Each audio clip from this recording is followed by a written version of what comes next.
The first thing is that you need to know your numbers. Mm. And the only way to really know your numbers is to create a working budget, not a list of all the things you owe. I'm talking about include your life in this budget. It's going to get hard Mm. and I need support. I need support. I need somebody that's going to be like, ¿Qué está pasando? What are you thinking about? Don't let your past experience dictate your future. Like Yes. you kind of have to work through it, whether it's with your therapist or with, your spouse or a friend. Like make sure you talk through and get it out as to why you feel shame and why you're struggling in this area because there's a reason.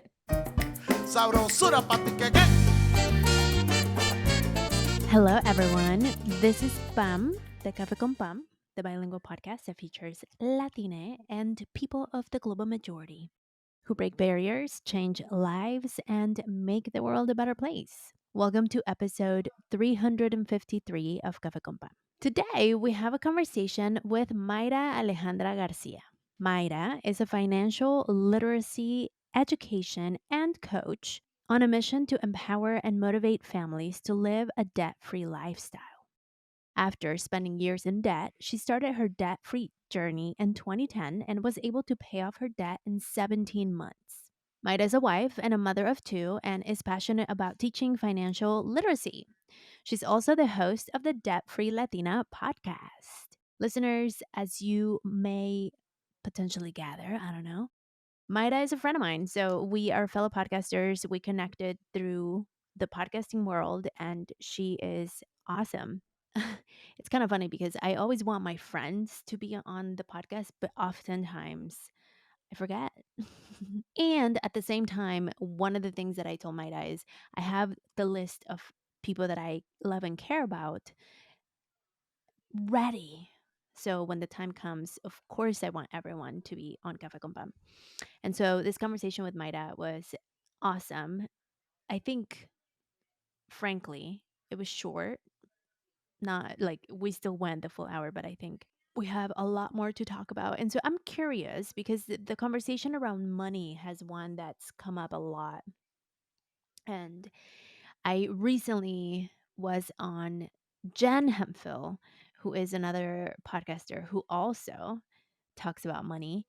And we talked about the various aspects around money. So I've been hearing the money thing a lot. And if you don't know, I have the 30-day tapping challenge, which explores our relationship with our own self worth first and foremost. And we use the tool, we use tapping to explore it. And so I'm curious after you listen to this conversation to see if you are interested in tuning into more of these conversations because it's something that I often talk about inside with clients.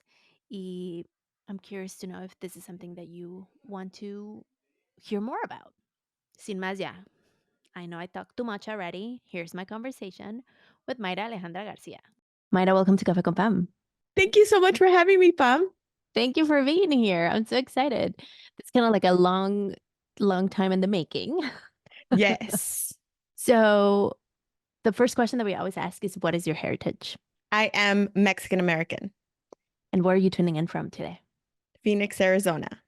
Have you always lived in Phoenix? No, I'm originally from East LA. Mm? How did you land in Phoenix? I came 18 years ago to You're Phoenix. Phoenician now. Is that I what you call people am, I from Phoenix? guess. Yeah. I've been here a while. My kids were super tiny, so they're more Phoenicians than me, I feel. Mm. Mm-hmm. The cost of living was a lot cheaper here. It's now about the same as LA, so we came at a good time because we were able to buy a house here versus it was almost impossible At a in LA. fraction, Yes. probably. Oh, for sure. Oof. So let's go back into your story. So were you born and raised in Isla in LA? Yes. I was born and raised in East LA, Boyle Heights, to be exact. Wow.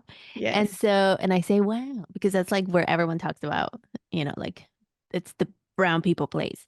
Mhm. And how was it for you? Are you first gen? I am. And your parents, did they do um, ay, ¿cómo se dice? Were they like hand labor? Yeah, my mom was a nanny for rich families, like producers in Hollywood, and like she got to meet really famous people. It's actually really funny stories. But my dad was a taxi driver. Mm. Hmm. And how was it for you to grow up in a place where it's predominantly black and brown people? Brown people, I think. Yeah. It's very I mean, Mexican. there was nothing but people that looked like me all my life. So Mm-hmm. I never felt like there's a piece of me that when Latinas say like I never saw this or I never saw that, I didn't experience a lot of that because my teachers were Mexican American. My teachers were, like looked like me and inspired me. And yeah, I had a few white teachers here and there, and even black, but it was very far, like it was very rare. When was it that you, or have you felt at a moment with like not like you belonged? Because I feel like in Boyle Heights, like ever, like I think it was not until I moved to Phoenix. I was gonna say, I felt the racism here. I felt the change in just how Mexican Americans here in Phoenix, I felt at the time when I moved here, were not proud of who they were, or maybe even hid their like heritage. Where yeah, I came from East LA, like I'm proud to be Mexican. Like, what are you talking about? Like, right. we speak Spanish. Like, Todo el and tiempo. so it was a culture shock a little bit when I moved here, but I was like, okay, I understand the history now and why people feel that way, or why first gen and second gen here in Phoenix, a lot of them don't speak the language. They don't speak Spanish. And so I understood once I learned it. My sister's an educator. So I literally went to her and I was like, ¿por qué la gente no tiene like orgullo de ser como son? And she was like, let me give you a history lesson. Sit down. Let's talk about it. It's fascinating because so David used to live in Phoenix and coming from, I'm in San Diego. And so coming from a very blue state, going into, I think Arizona's blue now. I think it flipped Yeah, for a second. It's yeah, blue now. yeah. It was very red for a long time. To me, the biggest shock, I 100% resonate with what you're saying because I would go to Phoenix all the time, like literally once a month. And it wasn't, and this is, we're talking, you've been there longer than I have. I mean, than when I started going, like 2016 to like 2020-ish type Hmm. thing. And I could notice those things. And what shocked me the most that I wasn't used to at all was the open carry. Oh, yeah.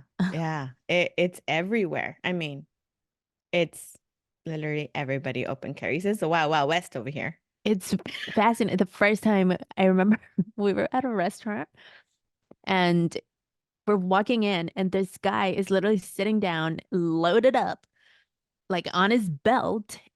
And my body went into Hence. like super fight or flight. And Hmm. I like grabbed David and I was like, oh my gosh, he has a gun. And he was like, it's fine.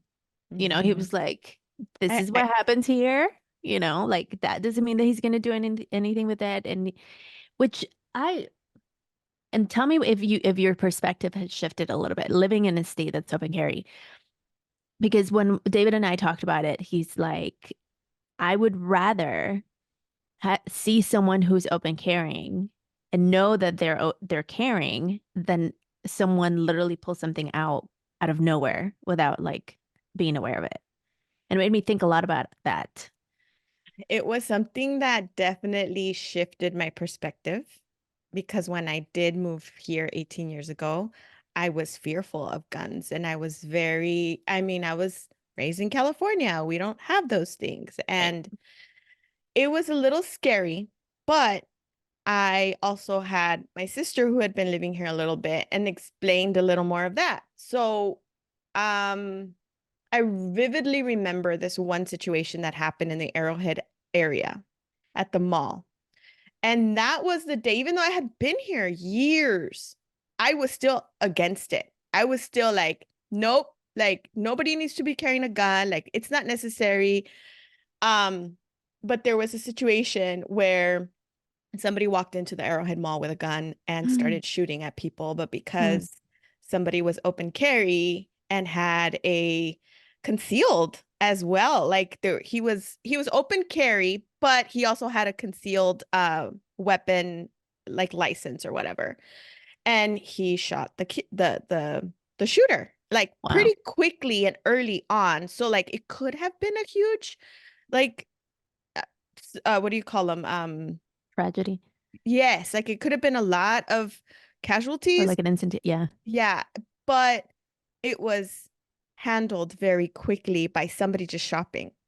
So totally. that's what I was like, oh, maybe that's not such a bad idea.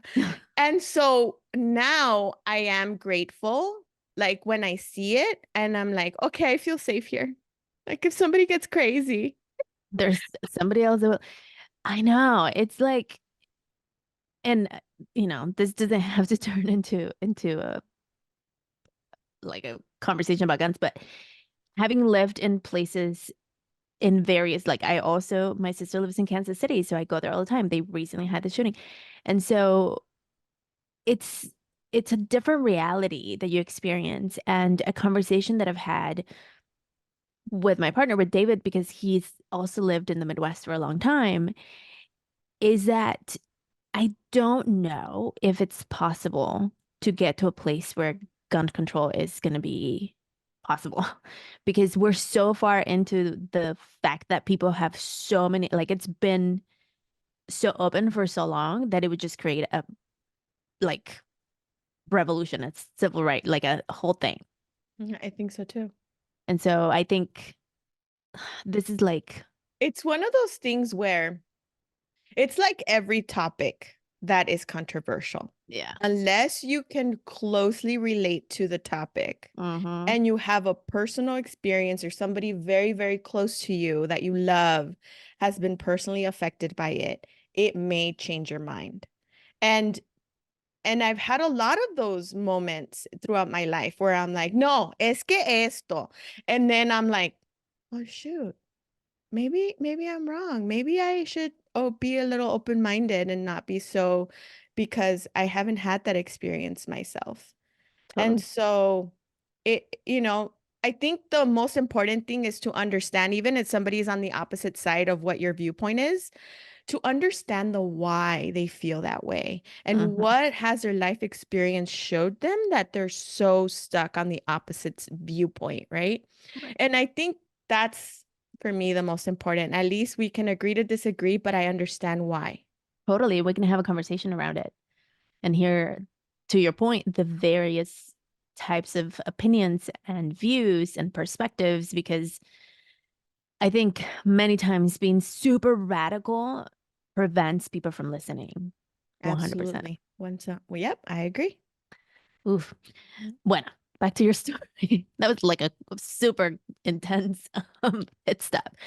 So you grew up in Boyle Heights, and what happens when you're 16 years old? Ooh, I got pregnant and had a baby. Unplanned? Yes. How was how was it with your family? Oh, we're gonna go there. Okay. Um, my mother immediately told me that I had options. Wow. Um, I was very torn because I went 2 years to a Catholic school. So I just remember thinking like, what are you saying? Like that is totally against what you instilled in me. Mm-hmm. And so I had a choice to make. It was very difficult. I, at the time, was very, I felt a really good connection with my husband, who is my husband now. He was my boyfriend at the time. And I thought like I just need help. Like I just need to get through high school. Like I know I can do this. I just need help. Mm. And my mother-in-law was one of the people that's like, pues, she was very Catholic and she's like, pues eso no se hace. And we have your back. And I just remember for the first time, like that being like, okay, I have her support. If I could just get my mom to support me, I'm going to have this baby. And she came around. It didn't take very long. It maybe a Yeah. day. And she was like, and I said, I'm gonna keep the baby. I'm gonna go live with my boyfriend and his family because that's where I felt more of the support at the time. Mm-hmm. And so I left. I moved high schools because I didn't want anybody knowing at Roosevelt High School that I was pregnant. And yeah, I went to Huntington Park High School and finished my junior year there. And how was it for a 16-year-old to? It was really hard because at first, like nobody knew I was pregnant. And then when I started showing, I kind of had to tell everybody, but nobody really knew me from like my childhood. So I was like, whatever. And then yeah, I had him my first semester of my senior year. So I had him in September. I had just started the school year. And then I was put in home studies to finish my senior year. So I still went to prom with Roosevelt because I had friends over there and they got me tickets to the prom. So I still got to go to the prom with my friends from childhood. Nice. I moved out of my in-laws like a few months after I moved in with them. So like maybe 2 months, they got us an apartment. They furnished it for us.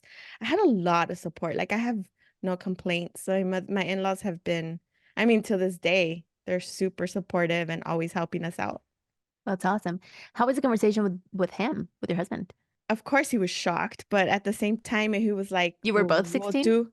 No, he was 21. So my mom was threatening to put him in jail. Oh my Yeah. gosh. Yeah, that was another thing. And I Oh. was like, Mom, please don't. Like, please don't. I'll figure this out. ¿Qué fue más difícil? ¿Convencerla de eso o keep the pregnancy?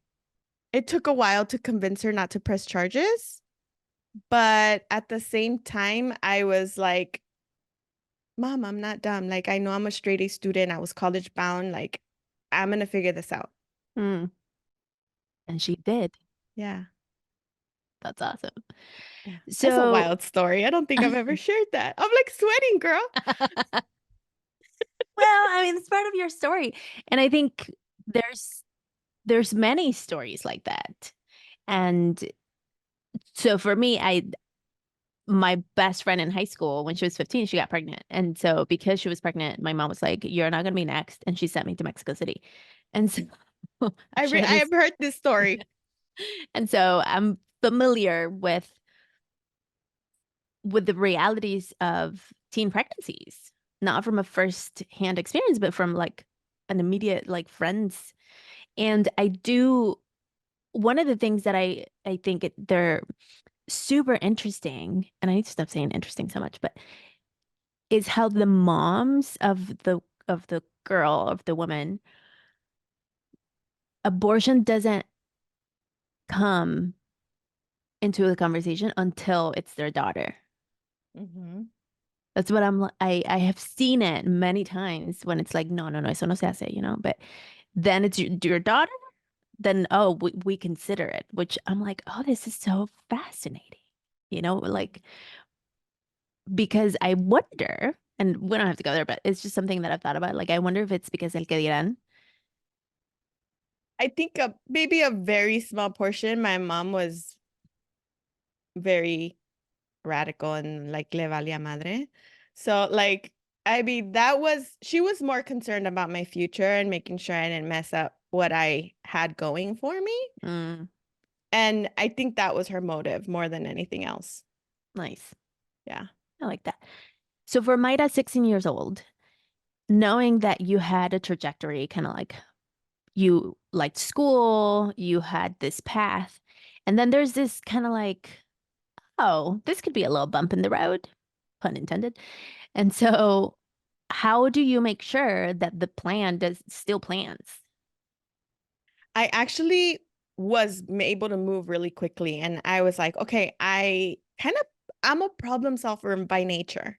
So like I went into problem solving mode. I'm gonna move high school so that I don't deal with like Backlash.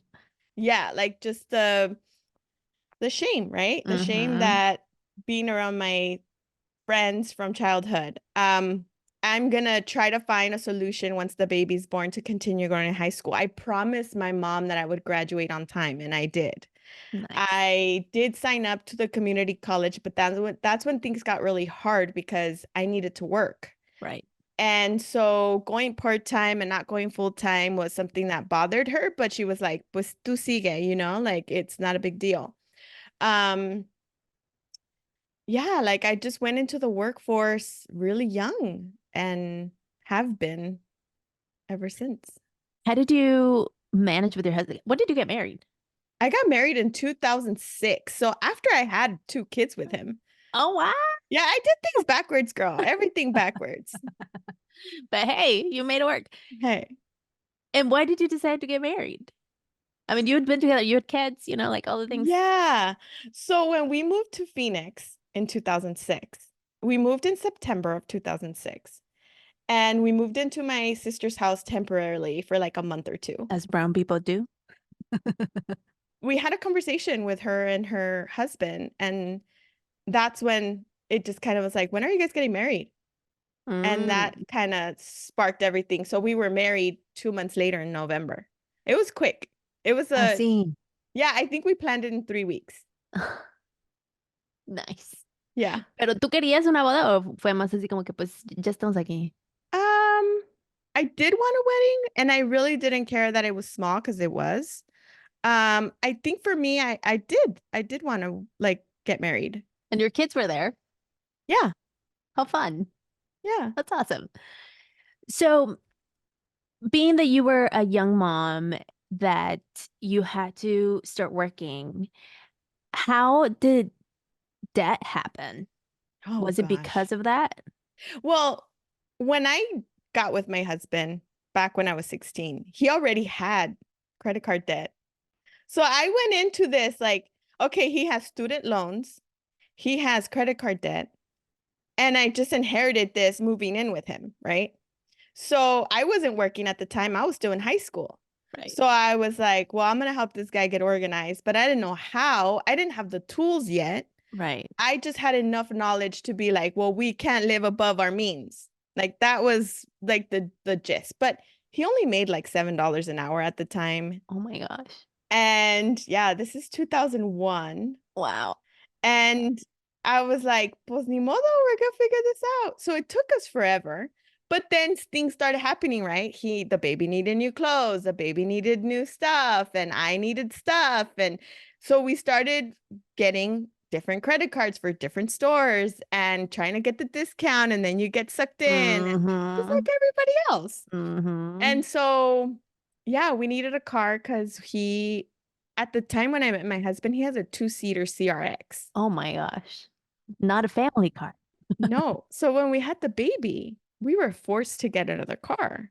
And the only way we could get another car was going to the dealer because we didn't know better. Yep. So there was like little things like that where poquito a poquito, it just kind of kept creeping. And then by 2010, my kid is already like 8, 9. I'm in a house I can't afford. I'm I'm already living here in Phoenix when in a house that's like 40% of my take-home pay. And I have a credit card for every store you can think of. Oof. So it just happened gradually, I mean, that's how like it's the monster of debt that just starts eating you for sure. like a little bit, and it's como like a nag, Yeah, like yeah. poquito a poquito. Were you always into like, how do we organize money type thing? Or was it because you found yourself in this place? No, I always was the one that would handle everything and pay everything and you know, our check would go into the same account all the time. Um, I think it was I came across this, you know, class at our church and that's when I was like, maybe we should go. Pero hubieras visto the fight. I almost like literally like left my husband at the time because he didn't want to go. And I was like, I think we need to go. And he's like, no, ¿para qué? Estamos bien. Like, it's fine. And I'm just like, no, we really need to go. So it took a long time to convince him. I think it was literally the day of the class because they had announced it for weeks was when he finally decided like, fine, I'll go to one of them. And then he was hooked. He was like, okay, this makes sense. Let's see if we can learn these skills. I'm like, okay, let's do it. Were you already in conversation of like, how are we going to pay this off? Or was it like, because I feel like a lot of people just live in debt if it's like one more bill to pay. It's like, oh, it's the credit card bill. It's like the light bill. It's just one more bill to pay. And it's not like, let's get out of it. Yeah. I think for me, we were trying to get out of it, but there was always something happening, something that would arise that would derail us. And now looking back, I see that there was no official budget. I was just making a list of all the payments I had. And then I would, with the money that was left over, I was able to do whatever I wanted with it instead of designating that extra money to something useful or wise, right? Mm. Okay, this is a great time to take a coffee break. Bueno, Sabrosura pa' ti que. Mayra, do you drink coffee? I do, nomás que ya me lo acabé. Ya, es que Yeah. tú estás una hora más después que yo. No, it's the same time right now. Es que Arizona is weird because you don't Yeah, I do. know. Well, I I'm guess Pacific right now. you're Pacific now. Okay, so it's 8. Okay, thank you for Yeah, yeah. waking up early for me. Of course. How do you drink your coffee? With creamer and a little bit of milk. I Mm. can't have it just with creamer. Oh, I interesting. need to have a little bit of milk. Huh. Yeah, And do you brew it at home? I do. I do. I have a regular brewed, like regular coffee maker, just Like a normal. And then drip? I have a drip. And then I have my espresso machine, which I use occasionally. I try not to use it every day, but only if I need like, okay, I need to wake up. Yeah. Yeah. How fun. And so are you the only one that drinks coffee or your husband does too? Do your All kids drink four of coffee us now? do. All All four of four us. of you? Yeah. So my son actually worked for Dutch Bros. Oh, So he was a wow. barista. Yeah. So he probably makes like great things for you, or Yeah, no? he does. No, no, no. He does. He definitely makes us different coffees. How fun. Yeah. So creamer and milk, huh? Yes, a little bit of milk and then a tiny bit of creamer. I actually measure it. It's 1 tablespoon of creamer. Mírala. You're very practical. That's what I love about you, that you're like so practical about things. So on my end, I'm drinking Four Sigmatic, my usual Think Four Sigmatic, which is mushroom coffee. Pero esta vez me mandaron, I'm trying the coconut creamer. Ooh. Pero la neta, I'm always, I always do genuine reviews. One, I have an intolerance to coconut. I'm not allergic to coconut. I'm just intolerant to it. And so I was like, pero voy a probar la creamer, just to see. Like, I'm not necessarily going to get sick, but my tummy might just be like, what did you do to me today? So it's vanilla coconut. The flavor of the creamer is okay. I did the recommended, which was 1 teaspoon and 1 cup of coffee. Uno, no se disolvió bien, which I'm like, maybe I needed to froth it a little bit more. So maybe that's a user error. I don't know. Y dos, la verdad no me gustó el sabor. I'm not a sweet type of person, so I don't add sugar to my coffee. And because this is vanilla, it has this hint of like, it has this aftertaste that I'm not about. However, if you like coconut, it's very coconut. It's overwhelmingly coconutty, but it is coconutty. And I mean, you can try it out. It does include, the creamer also has nootropics or adaptogens, and it also helps with the thinking. Pero in my humble opinion, I would give it a 6 out of 10 to the creamer. The coffee is 10 out of 10, but the creamer is like a 6.5 maybe out of 10. But still use my code Stay Shining if you want to try it out. I have to try it. Yeah. It's not bad. Okay, let's go back to the show. Listeners, as you know, I'm a recovering procrastinator. And because of that, I'm often building ways to getting things done. Inside the annual Manny's Pass, we get to embrace our own unique ways of achieving. Together, in our weekly office hours and cafecitos, we'll find strength in our differences, accountability in our goals, and power in our voices as we heal our inner child through coaching and tapping. Your choice. Let's redefine productivity on our terms. Visit cafeconpam.com/Money's Pass and join us. Bueno, Mayra, entonces you found yourself in this class, this budgeting class, and you were like, you know what? This actually makes sense. Did it make sense because you had never had a conversation about money before? Yes, 100%. Afterwards, like, did you ever explore like that conversation with your parents? Like, what happened that we never talked about budgeting or like creating a spending plan? Yeah. Yeah, I actually learned a lot about what happened in my family right before I was born. When you had that conversation? So I didn't know about a lot of history in my own family. My dad is bipolar and he had a manic episode. And my parents at the time were managers of an apartment complex in LA. And during one of his manic episodes, he went to the bank and took out about 30 to 40,000. I don't know exact the amount, but right around there because they weren't paying rent. So they were just banking all their money. Nice. When my dad went manic and withdrew all the money, he went to Chicago to visit family. He disappeared for like over a month, is what my mom told me. No. Yeah, because he was manic. He wasn't realizing what he was doing. Oh. So from that point forward, my mom How old were you? gave up. I wasn't born yet. It was right Oh before I my was born. gosh. Yeah, it was right before. So then he came back Y se wanting acabó el to dinero. just se acabó todo el dinero. Oh, Y mi mamá de ese punto le valió gorro. sí, claro. And she was like, forget it. I'm just going to live my life and I'm going to enjoy it. Not worry about savings or the future or No, she was done. I love that you share this because I think this is an invitation for everyone to have this conversation with their family and their parents because you do learn a lot.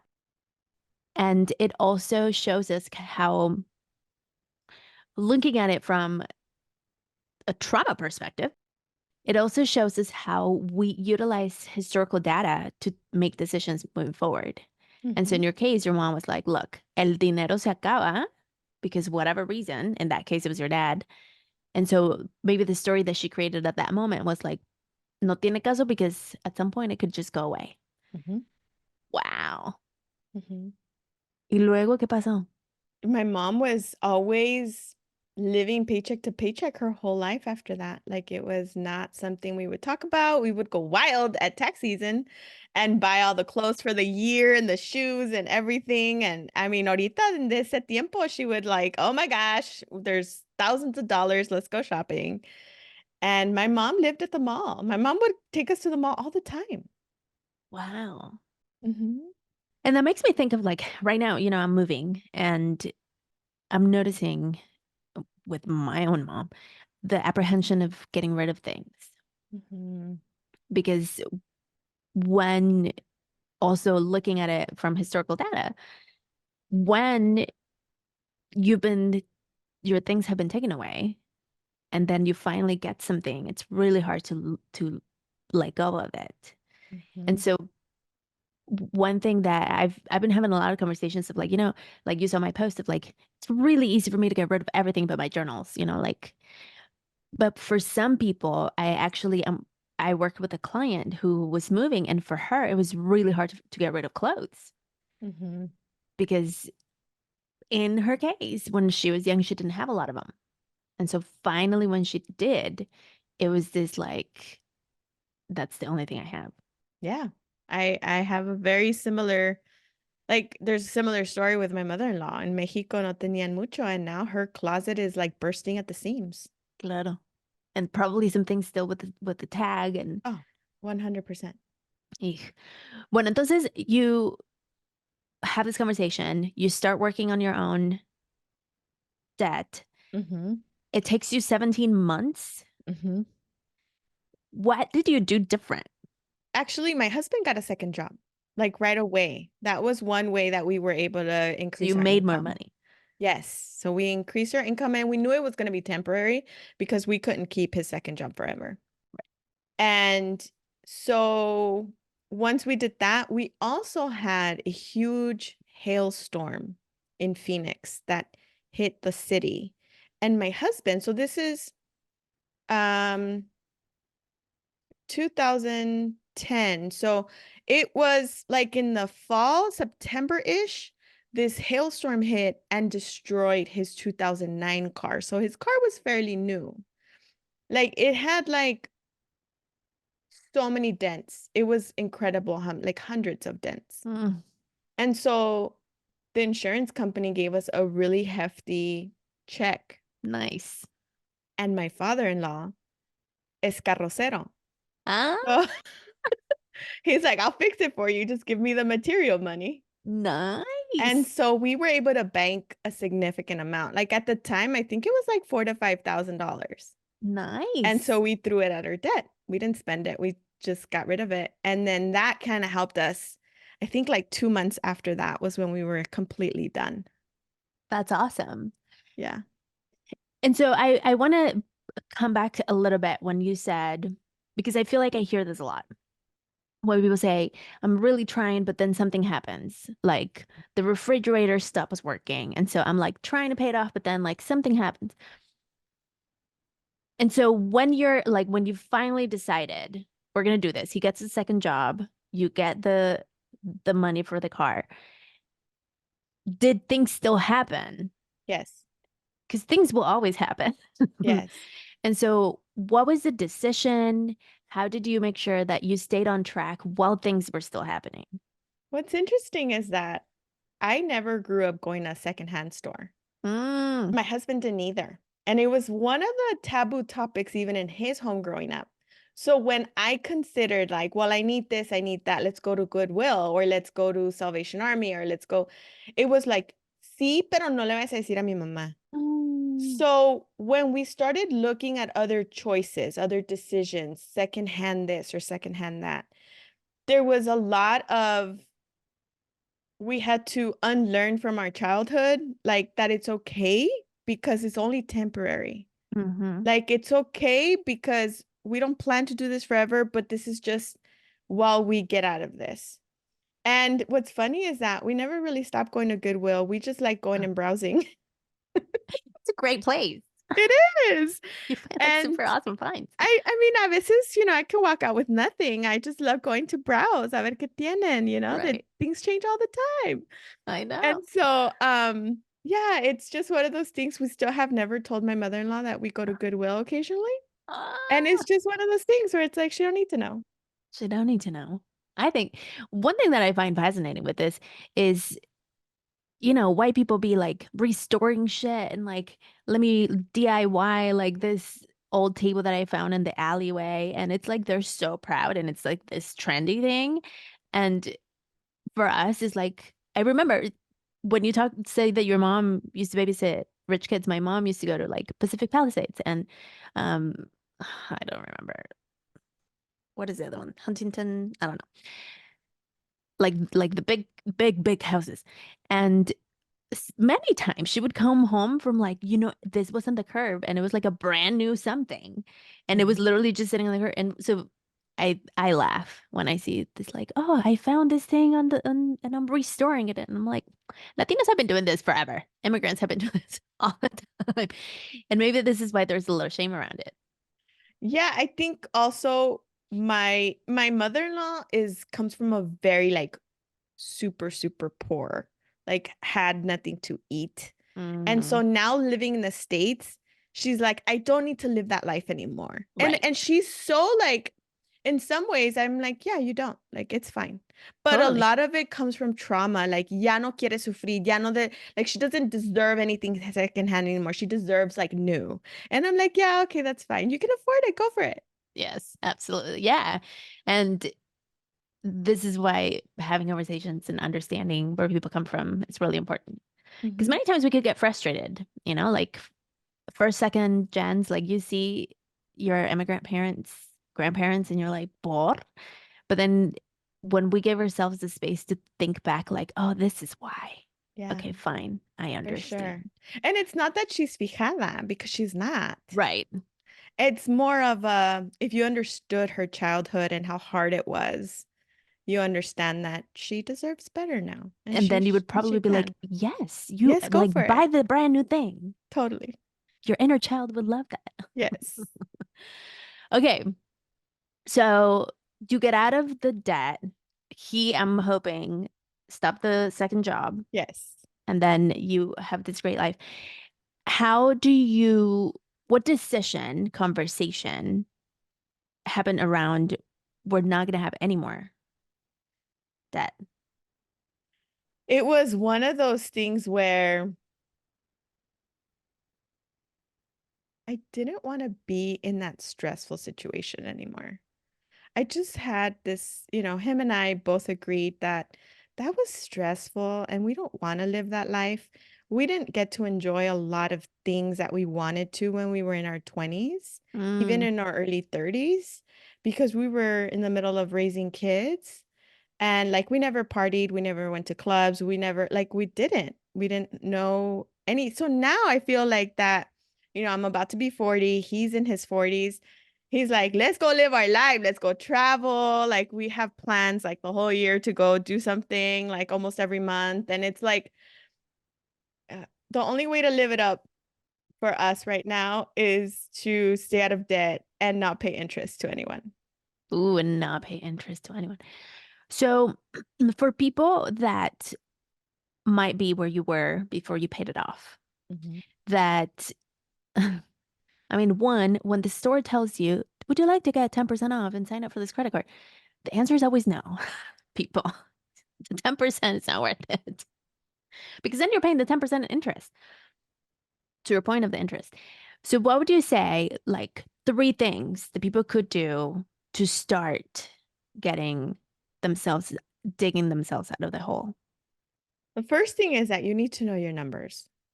And the only way to really know your numbers is to create a working budget, not a list of all the things you owe. I'm talking about include your life in this budget. And so there's like a list of categories that I like to give, everyone. And I say like this is everything you could possibly spend on. If there's a few more, it's going to be literally less than a handful. So go through the things that you tend to spend on and write down first, how much is your payment a month? How often, on what day you give it? And then what is your balance on that account? So then once you have that data, you can create your budget. You can create like based on a week, right? Like I like to do a month's view and then break it down by week. And then you can create your debt snowball from there as well. So, what would you say to the people that get overwhelmed with numbers? I mean, myself included, but I do like looking at my money. I've worked a lot through my money story. Um, because my money story was no me alcanza. Mm, Entonces, for me, didn't matter how much money I made. Like it really didn't. Every time, guess what? No me alcanzaba because that was the running program in my head. And so, for the people that say they don't like numbers, the other thing I like to call it a spending plan yeah, that's good. because when I say I'm a budget, to me, it's like, ooh, constricting. Okay, that's fair. It feels like you're like putting me in a box. And so I'm like, I'm going to give myself a spending plan. I use the word in my like copy as a cash flow plan, like how cash flows. Ooh, yes, I love that. Like a Yeah. river, Yes. always flowing. Yep. So for the people that don't like numbers, what would you say to them? I would say that's okay and it's valid. That's number one. Um, we all have two areas of our life that we tend to struggle with, and we all have two areas of our life that we are very good at and comes easy to us out of the seven areas of life. If you've never seen that or heard of that, like just Google Wheel of Life, Zig Ziglar, and that will come up on Google. So you can see the seven areas of life. And when you are struggling with one or two areas of your life, like for example, if it's in your finances, it's really important that you find a coach in that area of your life that you can learn from to have the skills. And then two, that will help you build the habit. And then three, help you keep you accountable because that's where the action happens. Right. So that's like whatever it is. Like for me, is my fitness. Like I struggle with my weight. I'm up and down all the time. Like right now I'm in a good streak, but like I know like who am I kidding? It's gonna get hard Mm. and I need support. I need support. I need somebody that's gonna be like, ¿Qué está pasando? What are you thinking about? ¿Qué estás comiendo? Why did you get off your, streak? I want people to help me understand where my mindset is. And it's the Mhm. same thing, same. And I'm super good with the money part, right? I coach people with the money piece all the time and I know these skills, but it's hard to do it in the area of your life that you're weak in and that you struggle with, and that it's going to be naturally hard. So, money, we're either like really good with math or really good with reading and writing. And it's like, lo que te toque. What would you say to the people que les da pena, like, Yeah. because the money is like, oh no, it's like, no voy a poner mis trapitos al sol. Like that's my thing. And so I feel like a lot of times I've talked to my brother about this because he's super open about like he literally like tells people like how much money do you make? And he's like, there shouldn't be any shame around that. And so people get very apprehensive, like that you don't ask that. And he's like, why not? Like, why are you ashamed of it? You know? And so, pero hay mucha pena más in our community because it's so many things that the shame around I don't know how to do it. I don't know if I'm doing it right. I've Mhm. never talked about this. It's not something that we talk about in our family. I like so many things. ¿Qué dirán? ¿Qué vas a decirme? You're going to judge me, Mhm. you know? Blah, blah, blah, blah, blah. So what would you say to the people that, because I'm 100% with you. I think a coach needs a coach for Mhm. various things. Entonces, and even people that we just need support. Yeah. So the people que les da pena, like to get started, what would you say to that? I would say dig down into why you feel shame. Mm, So, like, for example, it all has to do with, like, if in our household, like in my example, we didn't really talk about money, it was a taboo topic. I started choosing, right? Choosing, and I made a choice to not do that with my children. mm-hmm, And I had to be intentional with showing them how to manage money, how to, have a cash flow plan, and how to be responsible and wise. So, if you grew up not talking about money, you're most likely going to struggle to talk about it. That's plain and simple, right? Because you tend to do what your family did. Unless you have a situation where it's like so traumatic to the point where like I will never do that. And then you tend to do the opposite. So it's, you know, try to understand why and give yourself grace and know that in order to really um succeed and to get help and to be vulnerable and really learn and move forward. It's like I just had an episode this week about how like don't let your past experience dictate your future. Like you kind of have to work through it, whether it's with your therapist or with, your spouse or a friend. Like make sure you talk through and get it out as to why you feel shame and why you're struggling in this area because there's a reason. mm-hmm, for sure. I have a 30-day tapping challenge on money. And one of the things that I tell people is your money story is directly correlated to your self-worth. And so that's when, to your point of like, dig in, well, if you have shame around owning it, managing it, handling it, dealing with it, paying with it, receiving it, spending it, then let's explore your self-worth. Ooh, that's good. I gotta see that. Yeah. Yeah, because money is a currency that we use to exchange for things, Yeah. to trade for services, for items, and like if I am spending $7 for coffee is because my self-worth is telling me I deserve that coffee. But then Mhm. if I'm not paying my credit card with it, then what is that saying about it? Ooh, that's good. I love your mindset stuff because it's so true. Like I think like one of it is so practical, right? Like, okay, this is how you do it. One, two, three. These are the steps. These are the skills. And then there's the mindset piece that is so powerful. And it's like, unless we dig into that, like all the practical stuff, Yeah, it's not gonna work. totally. 100%. Yeah, we can just like keep digging into this stuff. But so tell us all the places and spaces where people can find you. How do you work with people? So you can find me at defilatina.com. That's where you can go and schedule a 15-minute conversation with me. I'd love to help and just like give some advice. Like with everybody has a unique situation. And so if you want my undivided attention for 15 minutes, would love to talk to you. I also have coaching available and it's the 3-month program. It takes 90 days to really learn how to manage your money. So I don't have anything like that. I don't have a la carte stuff because it really does take 90 days. And I am on Instagram and TikTok, debtfreelatina dot, or what is it? On Instagram, it's debtfree.latina. And then on TikTok, it's just debtfreelatina. Nice. Yay.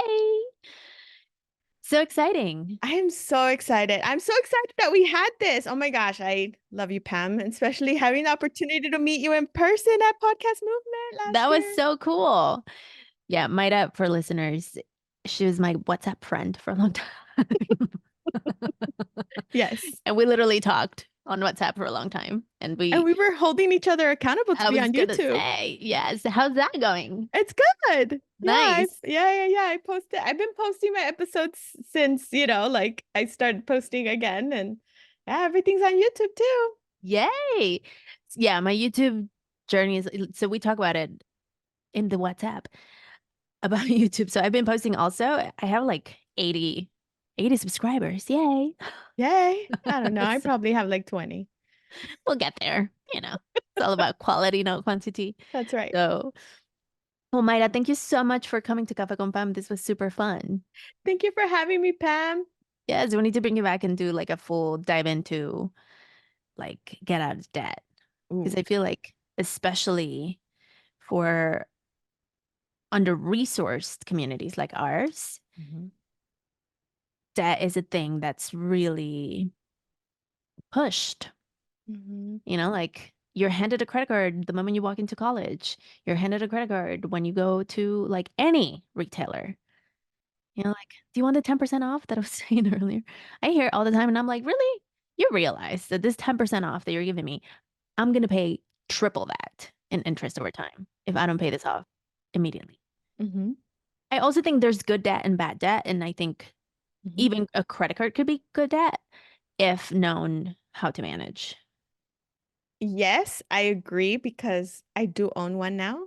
Hmm. And I feel like it took me a long time to trust myself that I could be responsible with it. But I also have, what is it now, 14 years of experience budgeting that I've never missed a month since 2010. So like I feel like, okay, now I could plan this out. It gets paid off like probably even before the bill comes in. Who am I kidding? I honestly really use it for when I travel for like a car rental and like hotels. That's pretty much the only time I really swipe it. Nice. Yeah. I got sucked into a credit card for points, Mm. and that's a whole other podcast because I ended Yeah, up that is. settling it, which like ruined my credit. And I'm down to like do a breakdown of how that happened and all the Yeah, things. let's do it. Cuando quieras. Yeah, it's fascinating. Which that's the other thing. I used to be a credit card collector, and people need to know and understand that you can settle your debt. Hmm. It's not good for your credit, but you can settle it. Yeah. If it's older debt, yes. Hmm. So you Hmm. can always call and be like, "Yo, let's make this work." Hmm. Okay. Well, Mayra, last question. Do you have a remedio that you want to share? I do un tecito de hierbabuena. Nice. Para my tummy aches, my grandma would always make me un tecito. Clásico de clásicos. Hmm. And the last one. Um, two more. Do you have a core mantra that you live by? If you help enough people get what they want, they will help you. Something along those lines. It's a Zig Ziglar quote. Nice. Zig Ziglar was the OG Yeah. salesperson. Yeah. I remember doing his trainings when I was in sales. I love Zig. Yeah. And do you have a productivity tip, trick, or tool? Yes. Time block. So what I do is I time block all the important things that I need to do so that I get a reminder on my phone from Google that it is time to go for a walk because it's very Mm. hard for me to get movement in. Oh, I love that. Have your calendar hold yourself accountable. That's right. Very cool. Well, Maida, thank you so much for coming to Coffee con Bam. We'll be in touch. All I'll be right. texting you. Yes. All right, listeners. That was my conversation with Maida. I hope you enjoyed our time together. I let me know if you have any questions. If you want me to expand on something, perhaps I'm always down to bring in guests for the second time. Also, we have various ways of bringing people back, so that it doesn't have to be just on the podcast. If you haven't subscribed to our YouTube channel, for example, that's a great place where we can do kind of like a second interview now because we have options. And so, if you would like to do like a further explanation around or like just expansion on the show, do screenshot, tag us, let us know. And of course, let us know your thoughts. Ibueno, if you are watching this, you may notice that my office is a little different. If you're not watching it, maybe this is your invitation to subscribe to our YouTube channel at Café con Pam and watch the episodes, which we are doing now. So, my office looks different because I am moving. I'm transitioning from my tiny, actually, it's not a tiny apartment, frankly, but it's small for the size of my family now. And I've lived here for 10 years. Probably a little bit more than that, actually. It's been a bittersweet time to pack everything, to move my plantitas, to purge even things that I haven't used or no longer use, no longer serve me, because I know I'm going through this process of also growing me and grieving the version of me who came into this space when I first had my when I still had my corporate job, when I still didn't have anything ready for Cafe con Pam. I had the idea, but I launched this podcast here. And so this is one of the very last calls, sessions, recordings that I do in this space. And so I'm basking it. I'm allowing myself to exist in it and to say thank you to the space. So I think I'm closing with this today because if you're in a place of transition, the invitation for you to consider one, transitions are hard, and two, what could you learn from the version of you before the transition happened? What is that person, that version of you, what did they come with, and how are you leaving as the transition is happening?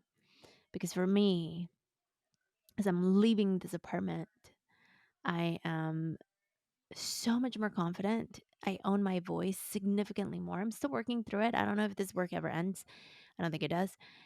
And even listening to my own voice, like in a physical level and a metaphorical level, I came across a recording that I did in 2018, 2017, something like that. And I'm like, oh my gosh, I sound like I'm 3 years old.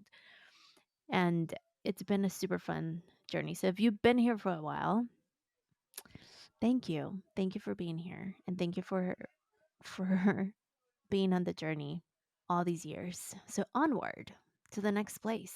I don't know what it will look like yet as far as my office goes, my studio, but hopefully it's going to be, not hopefully, we're going to work on making it super fun and exciting and inviting like this space was. Iguana listeners, this is the time, very late if you're still here, to leave a review. Perhaps this episode might have called you to be like, you know what? This is the time. I'm going to drop some stars, leave a review, whatever works for you. one of the things that I've noticed is that we are kind of like moving from Apple Podcasts into Spotify.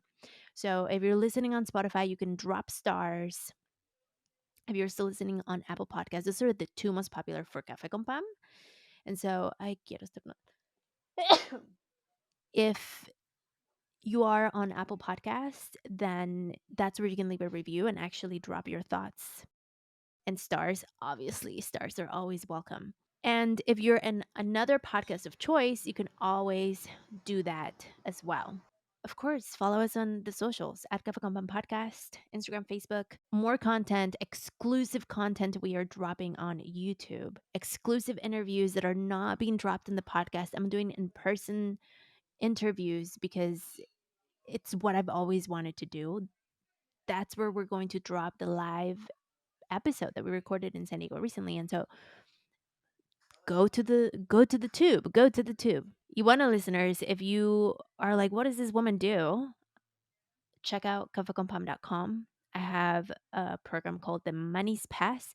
I am very much leaning towards closing enrollment. Right now it's open enrollment. And so probably going to close the enrollment so we can focus. And coming very soon, we're going to launch the Mercadito, Cafe Compa Mercadito, for small businesses. So you're able to promote and let the world know that you exist through Cafe Compa, which is one of my goals, is to have a space that is accessible to all so you can advertise, because I do believe not just the big companies can advertise on podcasts. I do think small businesses can do it too. And I'm working as we speak on a program for all of us because, I'm sure you're tired of hearing about, I'm not going to call them out, but XYZ mental health company,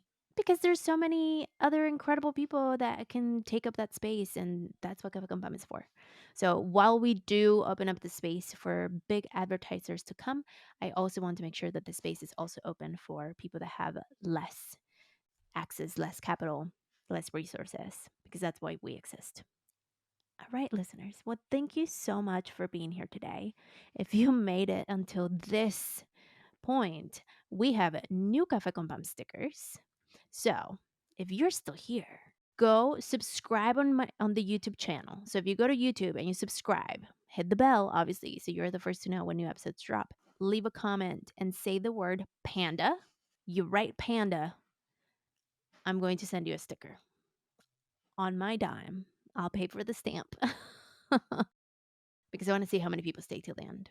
Okay? So this is not what it looks like. It looks like this, actually. I've been putting it everywhere because I'm like, yay, we have merch. Y bueno, listeners, gracias por estar aquí. Como siempre, stay shining. Sabrosura pa' ti que